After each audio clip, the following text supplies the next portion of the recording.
Geez, we're ready. You're there already? Okay. And then you realize, hold on a second. I gotta get reorganized.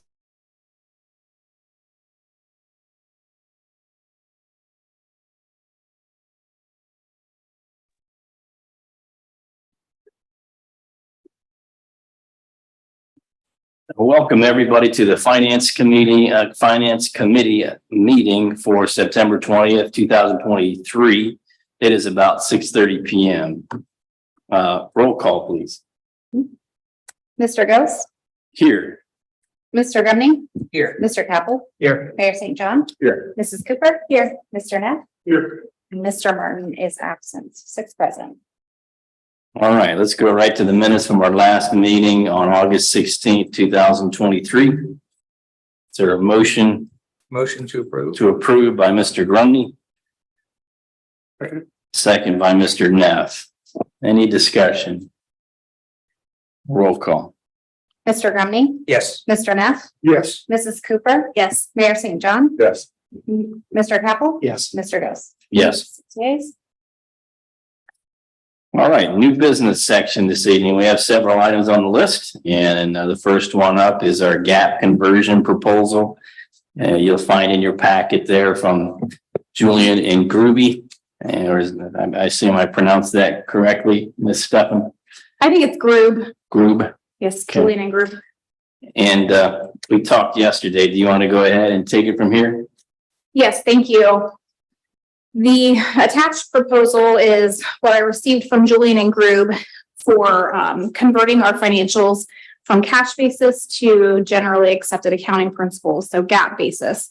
To be a full GAAP conversion, Julian and Groob has all of their processes outlined, generalized in the proposal, their project scope and their responsibilities. It's all very standard. And professional fees, as you can see on page 11 of your packet, going on to page 12. If we were to choose a 3-year engagement, it would be $10,500 a year, as opposed to a 1-year engagement, which is $10,900 for the 1 year only. I did work with Julian and Groob on a GAAP conversion at my previous position before coming here to Sunbury. They were very professional and very knowledgeable. I worked with them quite well. They answered all my questions and worked with me. So I did enjoy working with them. A question that I had is, do I need to get a second or third proposal for this type of service? If so, I'm more than happy to do that. Wasn't certain if I had to or not, but this is the one proposal that I have at this time. I see their list of clients is fairly extensive. Yes. So pretty hundreds, big firm. if not thousands Mhm. of municipalities in the state, I believe. Yep. $10,000 every year roughly for 3-year engagement. Yes. Sounds fair and reasonable to me on the surface, but I don't believe we have to go out to bid. These folks came referred to us as well. Now I'm trying to think back. I want to say potentially Westerville. I can't remember, but I do know they came referred to us. They currently prepare or consolidate our financial statements right now on the cash basis. So if they were to take on this project, that contract would be null. I think we have 1 year left on the current agreement with them for the consolidated financials. So we've been working with them, although I haven't personally here at Sunbury, but they are familiar with Sunbury's records and accounts. you see Westerville City Schools, Westerville School District Library, both listed as clients. And can I ask why the BFS and not the CAFR or the I think it says 2 options. It wants to do the basic financial statements. The other one is the annual comprehensive financial report. I mean, it outlines the kind of the differences. One is under the GFOA Certificate of Achievement for Excellence in Finance Reporting. The other one consists of all the things listed. It's going on the assumption that we're going to choose the basic financial statement process. Is there a reason why they assume that, or why we're going that way and not, I didn't ask the question. I assumed that they assumed that we would go with a BFS route initially so that we can get on the gap basis. Gotcha. And then it would make more sense later on to go to the CAFR, as opposed to going straight to the CAFR. Is a CAFR kind of a step up as far as standard then? So it's It kind of is. stepping up? Okay, Exactly. gotcha. Thank you.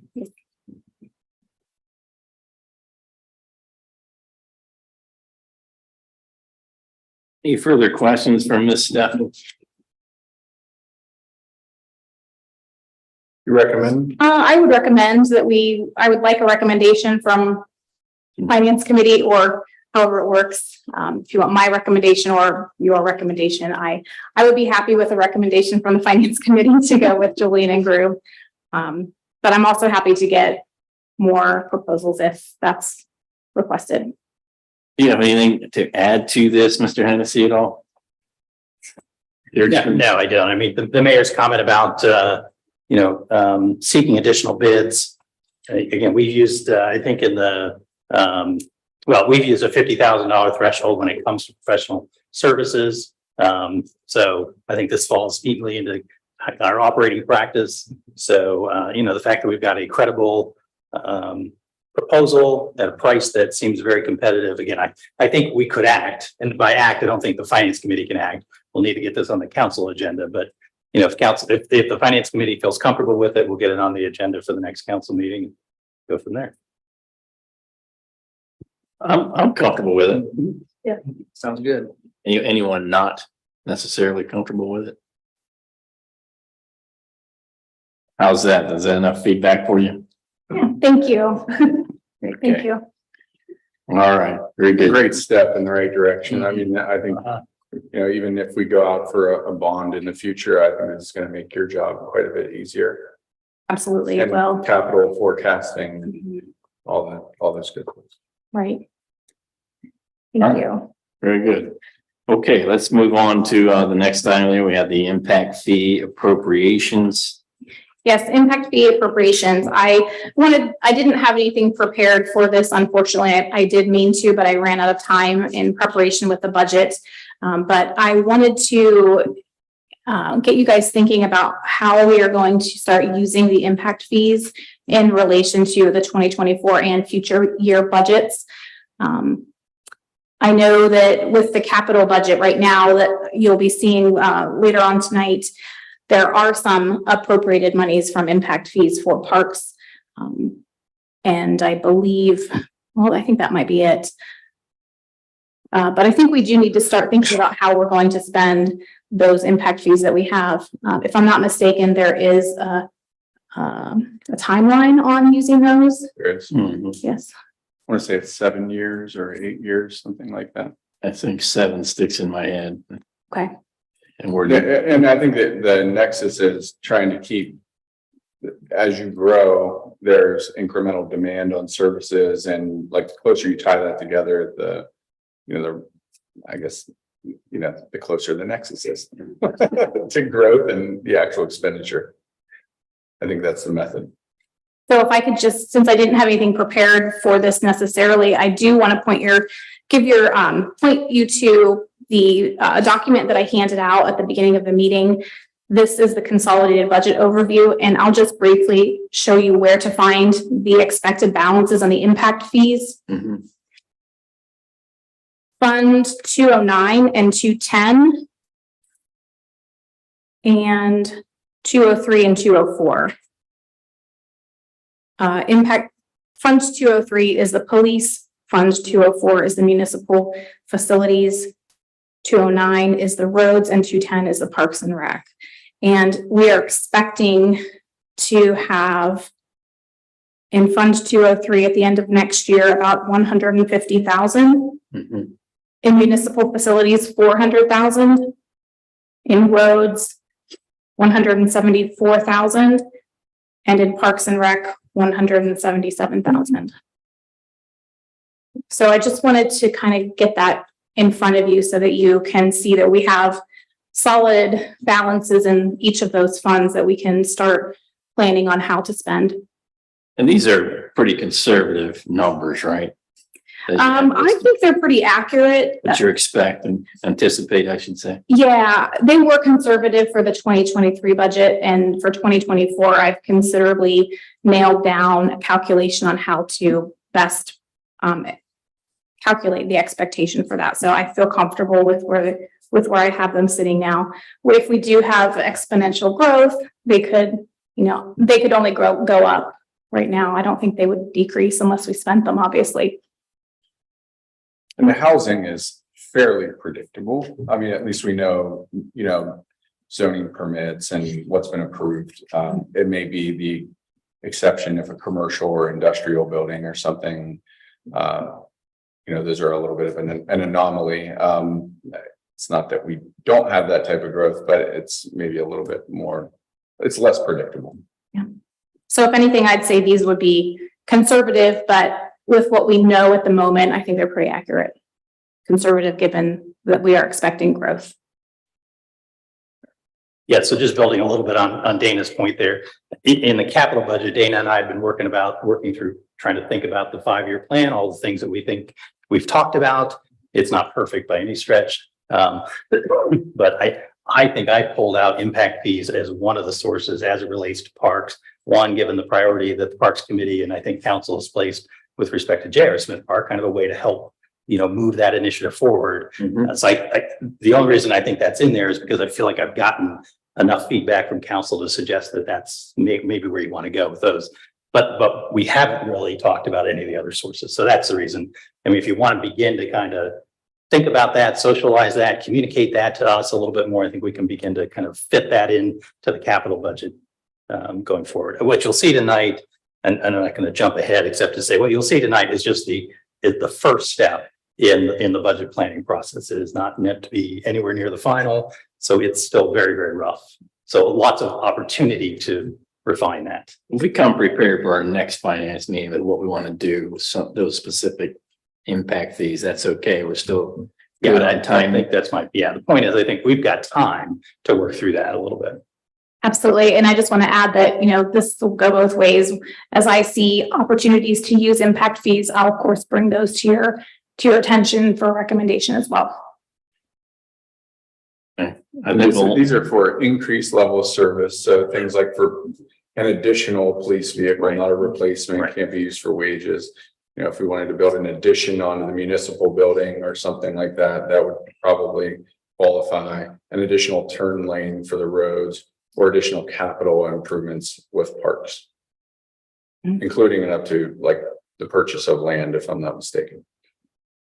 Yeah, I think what'd be helpful to know as well, maybe our next meeting, the deadline, the spending deadline for each. Yeah, so we'll get fund, that.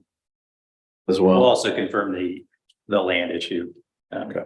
Yeah. And I do remember when we were talking to the consultant last year a little bit about it, there's something about land that we want to make sure we understand. Is that a rolling deadline based on when the impact? I mean, I'm assuming as they come in, Yes, it starts the clock. Okay. that's right. Okay. Yeah, and for each time we receive receipt. Okay.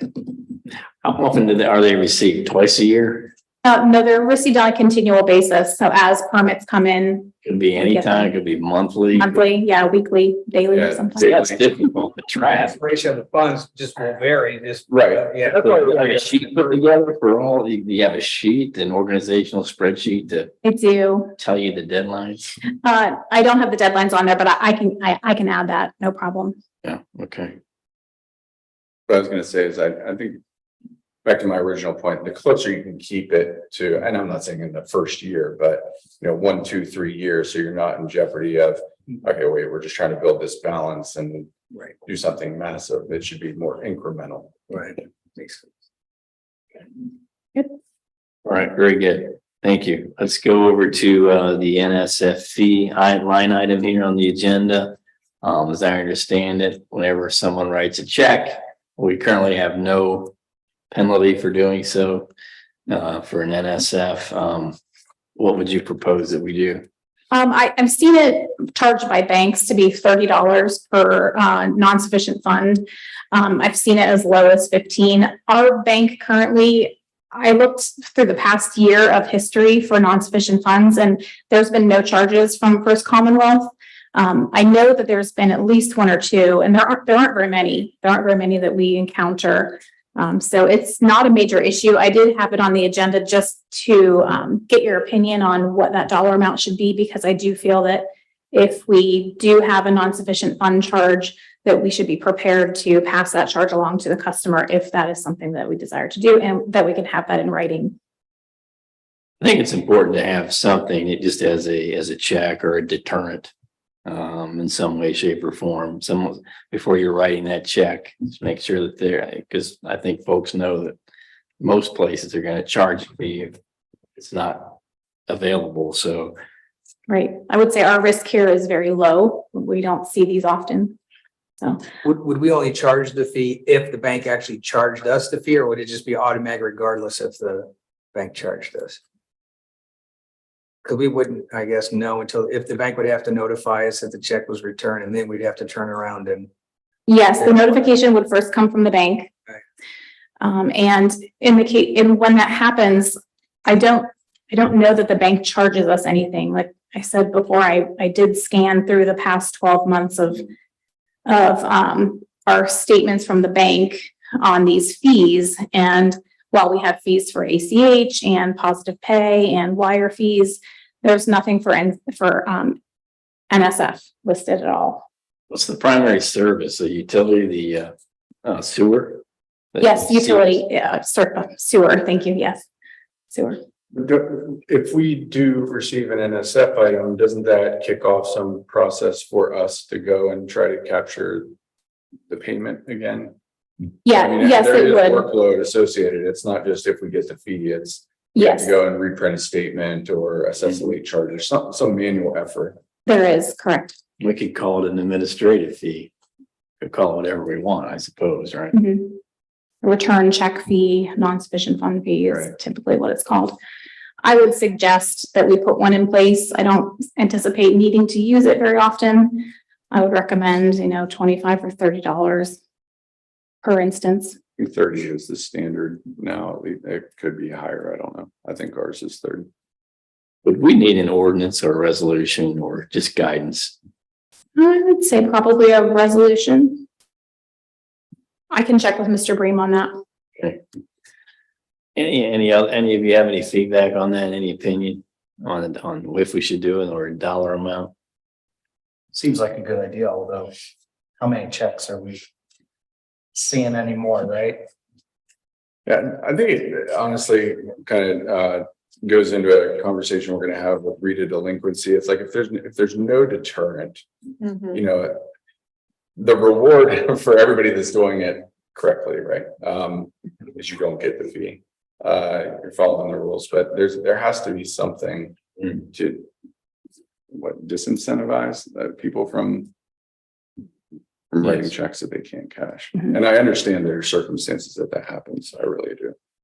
Well, not only checks, but ACH, whenever they are pushed through, there could be Sure. insufficient funds in the customer's account.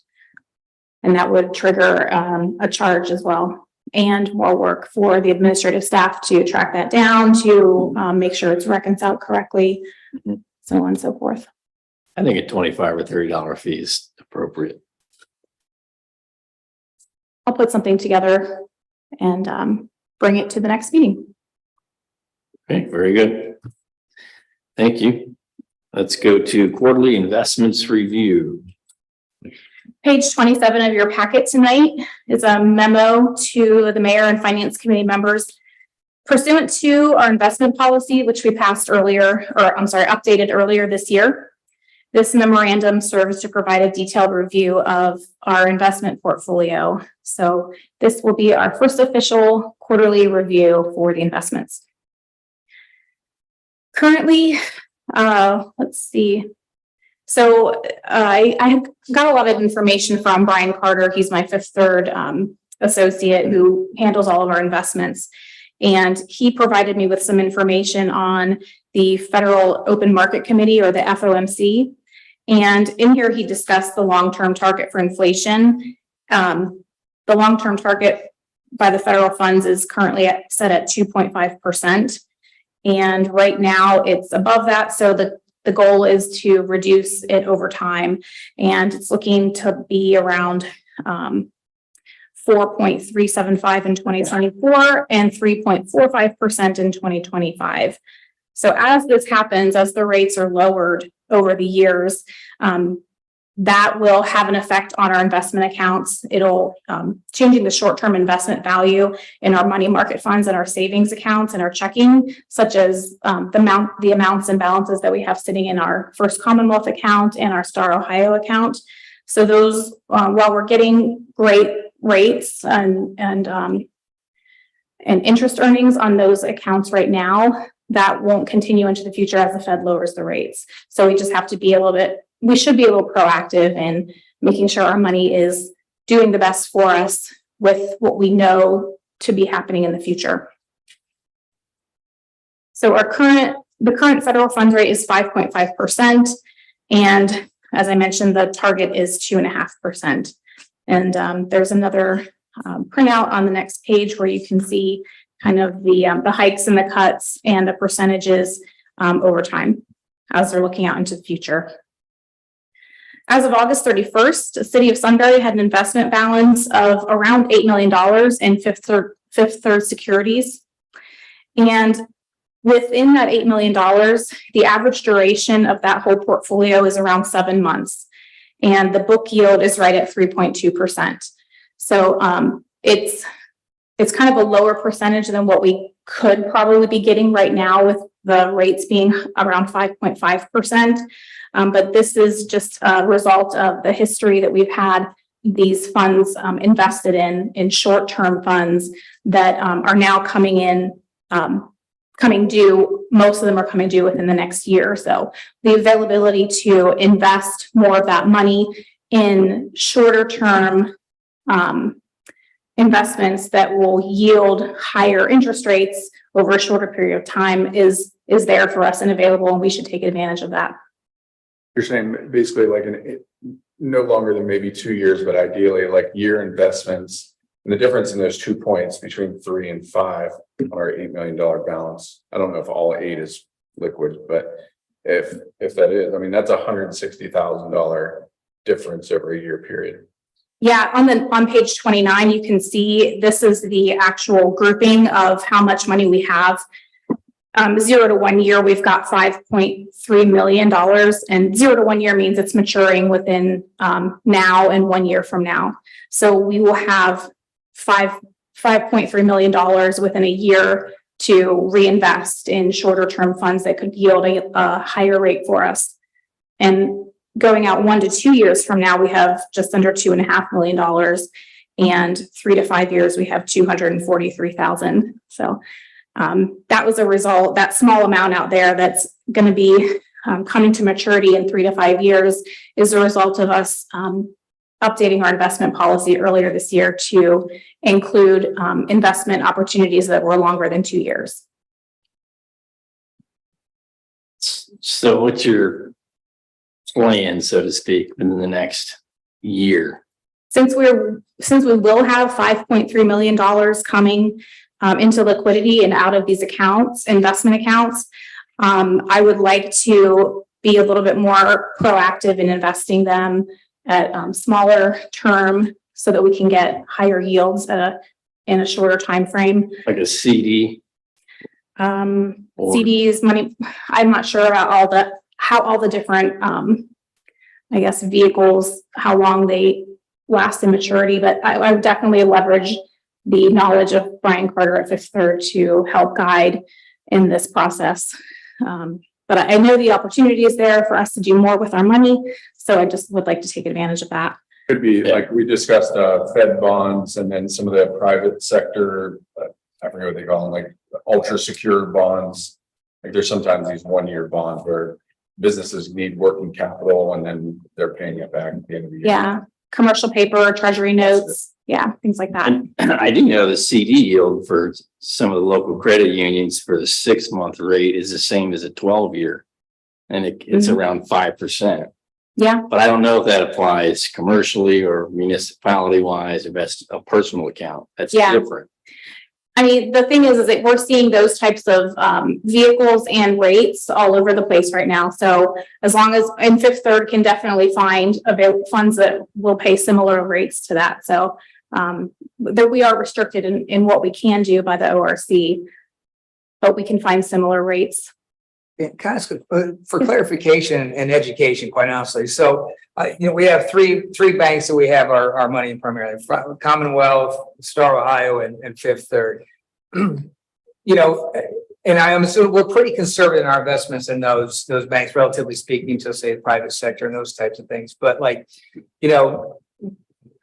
smaller banks in the past have struggled. We've seen some of those happen in the last year or two. I just get a little nervous because we have, 1/3 of our money, or well, whatever, in three, or all our money in three banks. And if one were to say goodbye, that's a big chunk of the city's money. So am I over worrying, or because we have conservative investments that are, say, backed by the government, so we're safer than as if we were to have invested in a small bank and they close the doors and it's like, well, get in line. So is our entire 18 million balance federally insured, or what percentage of it would you say is federally insured? I don't know the answer to that. I was just going to comment on the fact that First Commonwealth, as you probably all know, is insured up to $250,000. Our money would be insured up to that amount, but obviously we have, $3 million there. So Right. the majority of that would not be safe. It's in a single account, because that's by account. That's in one account. Yes, that's in one account. Well, actually two, but 99% of it is in one account. I don't know the answer to your question. I'm going to have to do some research and get back to you on that. And maybe it's normal. I just know in other experiences, for example, like where I work, when a small bank went out of business, we lost, $2.5 million, but for an $18 billion pension fund, that's absorbable. You can absorb that, but for a smaller city, if a bank were to close and we lose 3.2 million, that's a big hit. So I just, those are the type of things I sometimes lay awake and go, I wonder if. So that's all. And there's FDIC insured, but then there's these, I think what we're asking Fifth Third to do is give us like a risk profile of our investment. I mean, that's where we have the largest portion. Am I right? If there's Yes, 8 million. Yes. eight of 18, and Star Ohio is 7.5 of 18. Mhm. Pretty close. Star Ohio is backed by the state. Yes, it's a state bank. Okay, so that's, it's not FDIC, but it's the equivalent. And maybe with each one of our banking relationships, or is our Fifth Third guy our point person for all of our, more of our liquid cash? Just the Fifth Third amounts. Do we have it? Okay, is Brian Cooper, our municipal advisor, that could maybe advise us on how we can get a comprehensive risk profile of our investments and our balances? Could he help with that? At least point us in the right direction and give us the questions to ask. So I hear what John's saying too. It's like these investments are great when they pan out, but it's the times that they don't. Yeah, I'm not sure if Brian Cooper, if that's in his wheelhouse or not, but I'm sure he can have an answer for us and help guide us in the right direction, if not. Thank you. Mhm. Okay, finally, in conclusion, I have a couple more points here before the conclusion. As of August 31st, Sunbury had invested $7.5 million in Star Ohio, and the current 30-day yield at Star Ohio is 5.48%. So we are earning every month around $32,000 to $35,000 in interest from Star Ohio, which is really great. It's going to be interesting to see how to balance moving some of that money, knowing that the rates are going to go down in the near term, how to balance that and put it into some longer term or, 6 month to 9 month investments that could earn even higher yields. So kind of like a seesaw. And currently we have 3.2 million in First Commonwealth, and that APY is 3.3%. In conclusion, since we didn't, and I kind of already touched on all of this before, but we need to be working to rebalance our amounts in Star Ohio and Fifth Third so that we can gain the best benefit for the city. So far, Star Ohio has done really well for us, and it's been really great. So we just want to continue this great momentum that we have and do good things. In the past, the Star Ohio was not that great for us. Like, there were many years where it was Yeah, like next to 1.9%. Yeah, Right, You're like $1,500 on a $4 million investment. exactly. right. Now, times have changed. Okay, Okay. we're paying for it. Yep. Mhm. Any further comments on that topic? Okay, let's go to Rita delinquency. Yes, page Believe- 30 of your, sorry. Go ahead. Page 30 of your packet, I have a memo regarding the Rita delinquency. And these were questions posed by the mayor who had, and it was good timing because this exact day, Rita is mailing out the non-filer letters to the residents of Sunbury who did not file a tax return.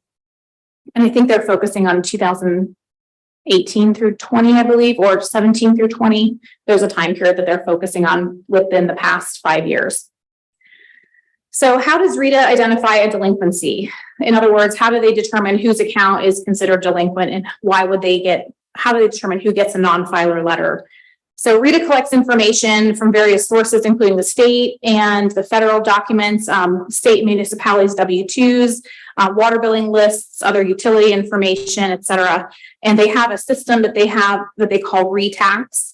And this is a system that I have access to through a web portal.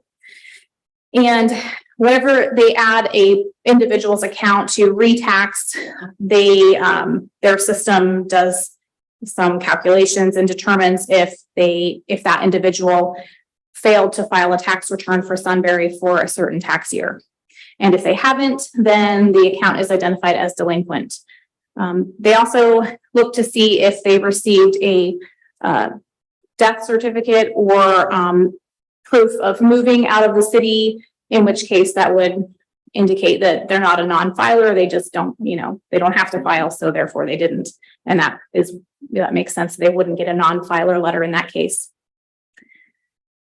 So what are the main steps that Rita utilizes to determine delinquency? They basically use the federal tax information from the federal tax database. And how are the municipalities kept abreast of the status of the process?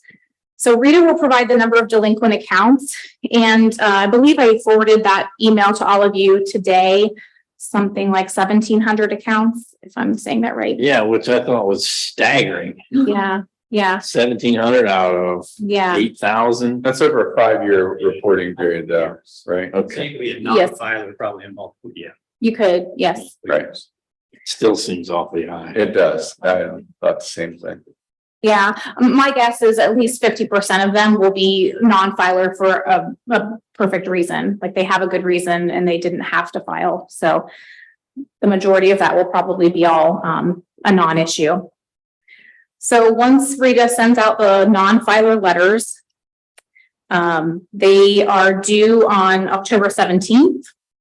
And if they're not received by Rita by the 17th of October, then a subpoena letter will be mailed to any individual who does not respond. And that due date will be November 14th. Approximately 1,660 accounts identified. So when the non-filer and subpoena lists are created, Rita will send us an email indicating the number of letters being mailed, which they did today. And an example of the letter is attached on page 31 is the administrative subpoena, and page 32 through 33 is the non-filing income tax notice. So you may, as members of council, you will likely be asked by individuals, friends, neighbors, if they did receive a letter, they may ask you, is this legit? What am I supposed to do with this? In the email that I forwarded, there was some helpful information on how to respond to those questions. So I would encourage you to look at that. They can also call me anytime, give them my phone number if they want to talk to a person. Rita is pretty helpful too, although some people may disagree with that. I found them to be helpful whenever you can explain, when you know the questions that you need to ask, they can help you. And I've had good experiences with Rita. But I'm more than happy to talk to anybody who would like a person in Sunbury to talk to. Thank you. Mhm. You answered all my questions. Thank you. Ultimately, if, they get a subpoena, which means they got to show up, right, Yes. in court, mayor's court, I presume here. So the way the way that it was done at a previous position where we did have the subpoena program is it was not through the mayor's court. It was through Rita's own court that they had set up. They brought their own magistrate and lawyers and also their own Rita administrative personnel to administer the court. They did use our facilities, so I imagine that they'll want to use a facility here, bring in their own people to administer the subpoena, administer all of the judgments, and they can be on site right there to take payments via check or cash or credit card, I believe. So they can take payments right there and set up payment plans for individuals. Do they ever file a lien, or do they have the ability to file a lien? They do. They have the ability to file liens, and that does happen on occasion. Not very often, They but have the yes. ability to garnish wages. That I'm not sure of.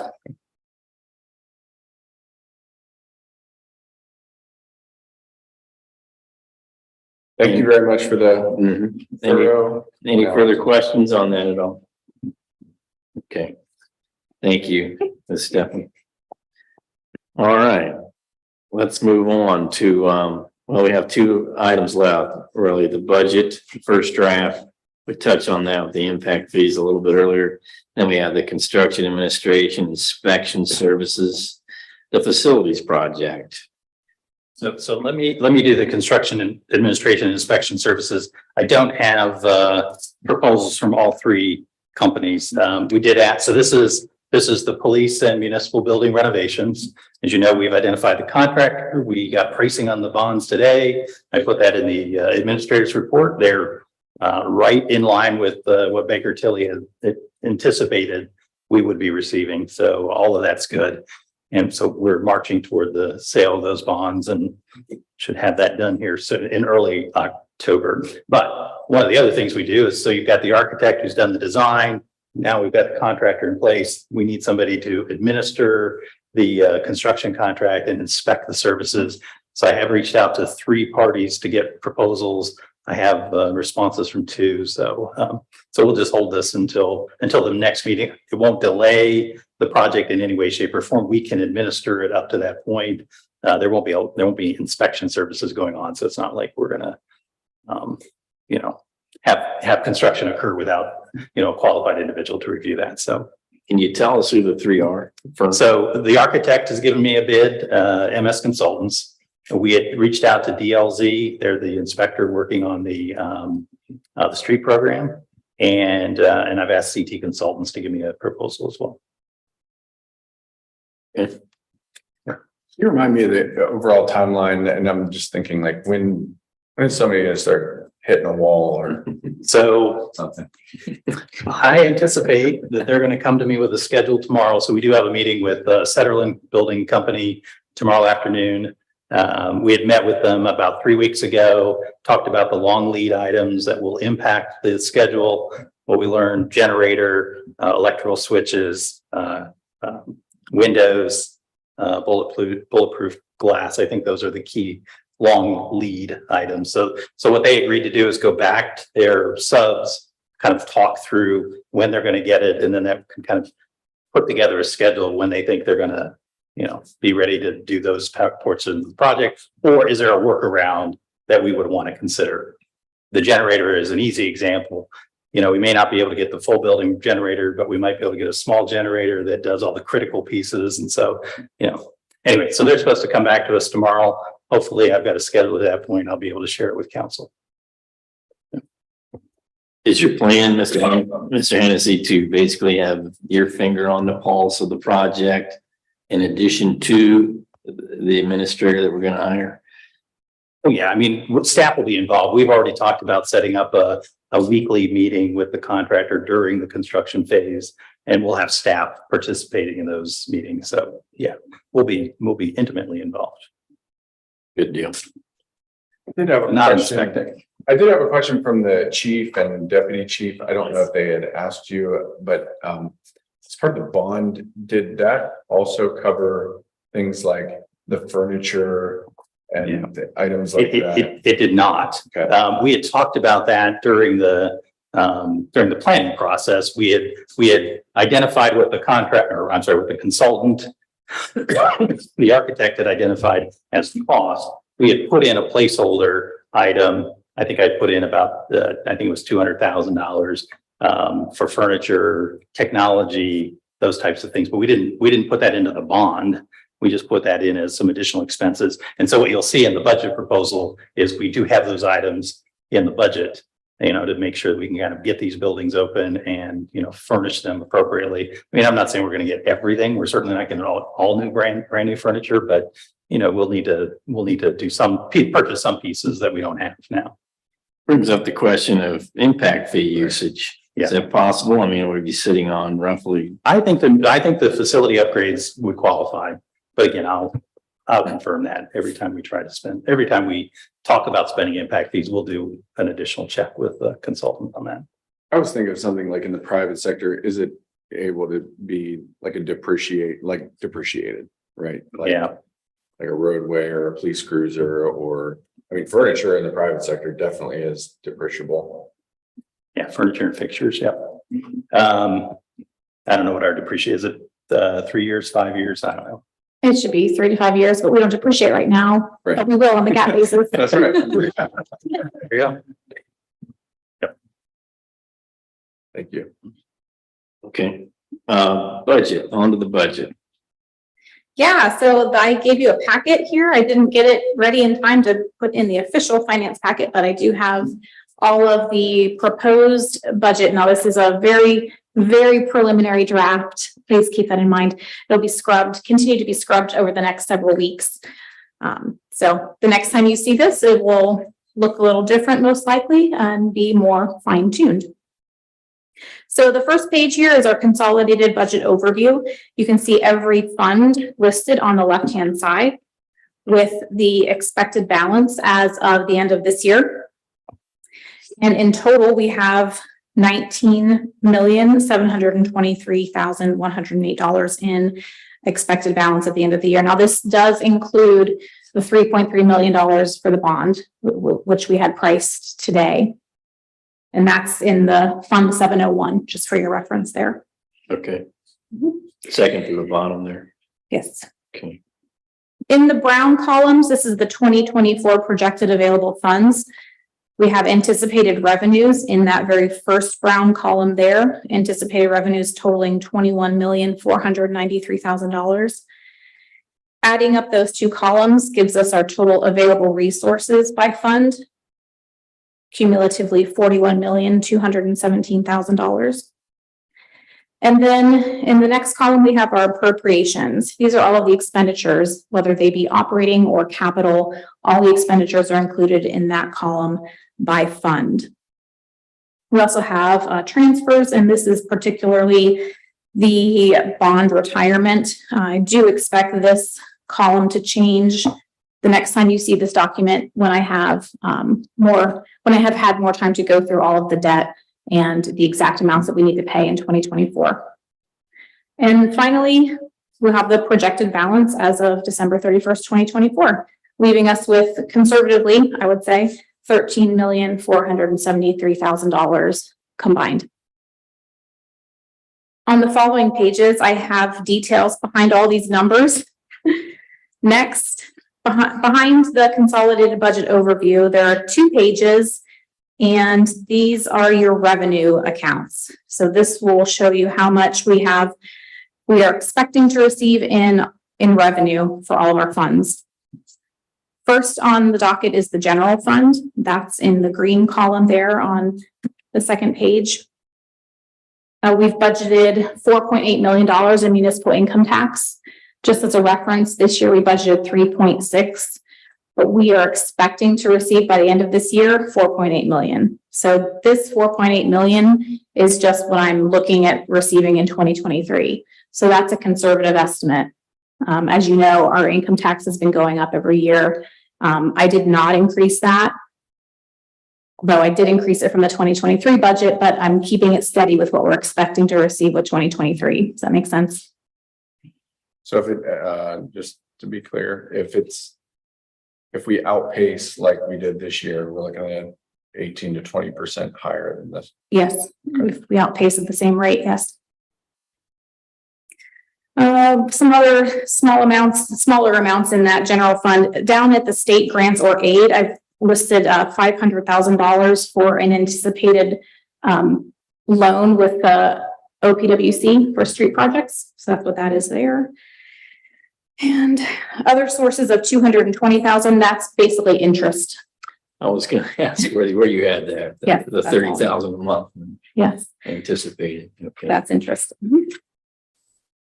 In the blue section, we have our special revenue funds, and I have the beginning balance here and the expected revenue.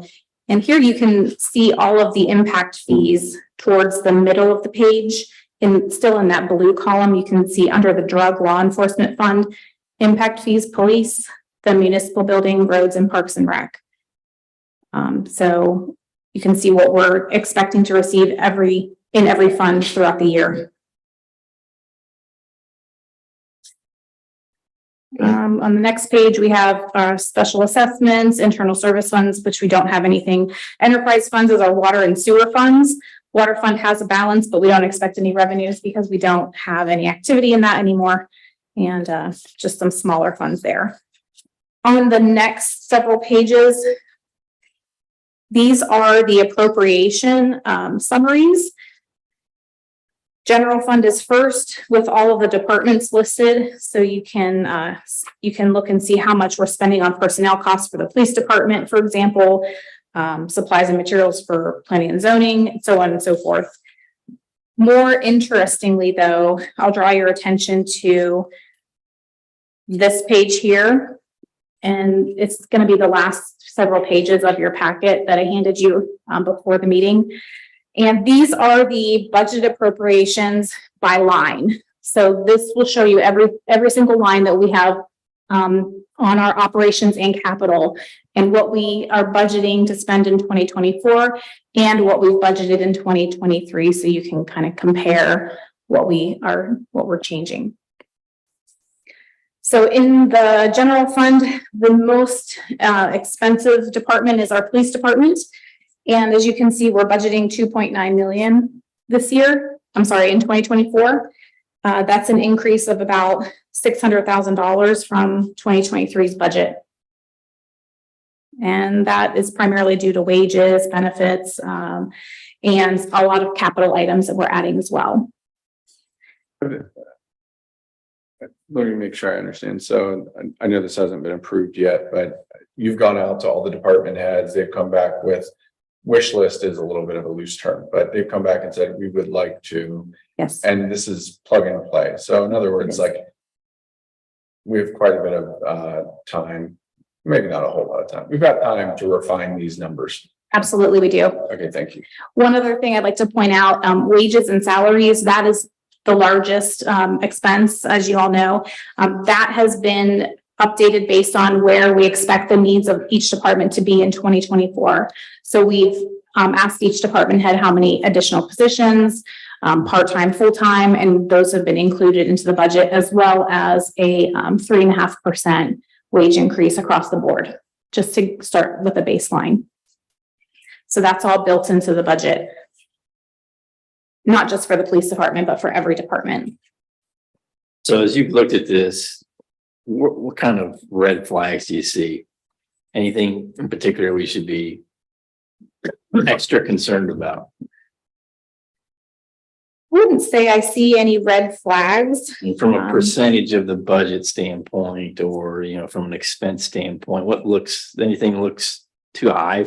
I To your suppose, if you were to go back to the consolidated budget overview, the very first page, and you look at the anticipated revenues and compare that to the appropriations in 2024 alone, you can see there's quite a bit of a shortfall there. 27,000 in appropriations versus 21,000 in revenues.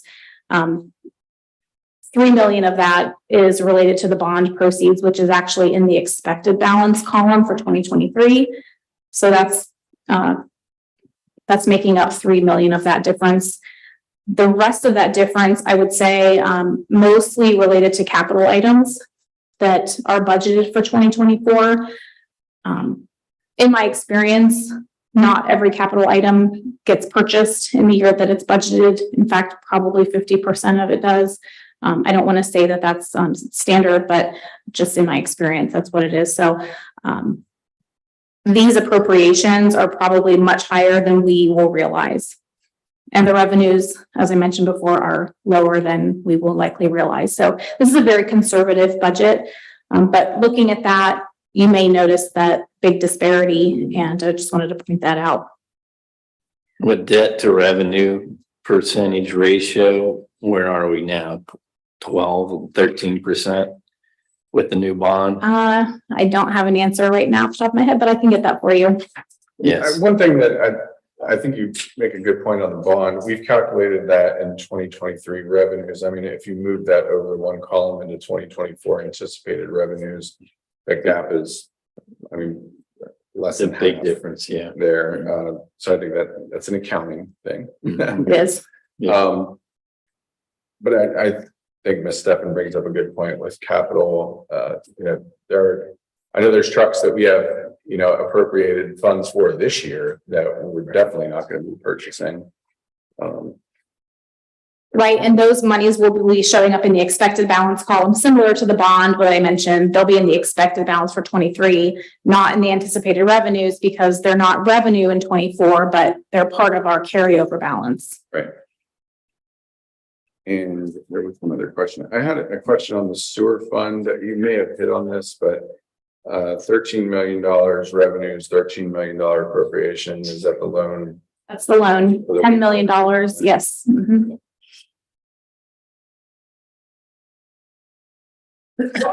Is it? Yeah. I'm sorry. I was just gonna say, so on the capital issue, I mean, I probably have loaded some things into next year's capital budget that, again, we may not be quite ready for, but I know we've been talking about, so that's one thing. And I do need to scrub the numbers a little bit more on some of the capital projects, because we now have, I think, a better handle on, for example, what the wastewater treatment plant expansion is going to look like. And so again, there's still movement going on in this. Just want to make sure people understand that. Sorry about that, John. Oh, no, you're fine. Thanks, sir. I'm just curious. So to read this, is the COVID-19 fund needs to be spent this year, this coming fiscal year, then that's when it Yes. expires. Okay. Yes, we should spend that for sure. Yeah. We do need to. So that's appropriated to be spent, as you can see, and that's going to be in Fund 290. So it's on page 5 and 6. And so from a timing perspective, our next meeting would be, I think, October the 18th for finance. Is that when you will need us to approve? No, we'll have The next another reading of the budget after that. To have 3 readings, we expect it to pass in December, the first meeting in December, I believe. So working backwards, well, I guess that will be the last meeting, or at least Well, last finance committee meeting. I think we had built in that if we needed to hold a special meeting, that I think at this, right. If we need to hold a workshop or something, I think we could do that in that intervening period, right? Because we will have I'll just say, we did try to build it in. I think maybe where we had the services meeting, maybe we could again do some A combined finance. Having said that, there are 3 meetings in November, and we Right. recognize one of those, we're around the Thanksgiving holiday. So we do have a little bit of flexibility in terms of, getting in front of council and being able to get it approved before the end of the calendar year. Well, you'll need definitive guidance from this committee on October the 18th, our next. Yeah, I would think but we'll also be more, closer to where we think the final number is as well. So, but yeah, I do think we'll need pretty clear guidance at that point. I mean, it doesn't have to be final, because you don't approve, you'll approve the budget when all's said and done after 3 readings. So there's still a chance to make some adjustments there. Okay. Anything Anything further? amended the appropriations, like I think 2 or 3 times this year. Yeah, we do. twice so far, I think. And there will probably be another. And that's typical. Yeah. So yeah, that's the budget right now. You'll see it again. And again and again. Thank you very much, Ms. Steffen. We are on like a 12-year streak of increasing balances year over year. I just want to make sure everybody's clear on that. That's right. All right, we got the 2-minute warning here. I don't think there's anything left here on our agenda. Any unfinished or new business from anyone? I have one other thing to mention. Yes. You'll see it in the new business tonight for the council meeting. We did get a proposal that was approved by the auditor of state for an independent accounting firm, independent public accountant to do our audits for us, beginning with fiscal years January 1st, 22 through December 31st, 27. And that was awarded to Perry and Associates. So there is an agreement, a memorandum of understanding here to be signed tonight if council will approve the agreement. Yeah, so there was a competitive solicitation process that the state auditor went through to identify that accounting firm for us. Also, keep in mind, maybe Mayor, you'll remember this, in the discussions with the bond council and the municipal advisor, one of the issues that the rating agency had was that we weren't turning over our financial reports quickly enough. So this will help make sure that we get back on a more regular schedule as well. So. Okay, very good. Thank you. Anything further, anyone? Motion for adjournment. Second. Motion by Mr. Ghost, second by Mr. Capel. Any further discussion? All right, roll call. Mr. Ghost, Yes. Mr. Capel, Yes. Mayor St. John, Yes. Mrs. Cooper. Yes. Mr. Neff, Yes. Mr. Grumney, Yes. 6 A's, we are adjourned. Make a bounce there. Right. Yeah.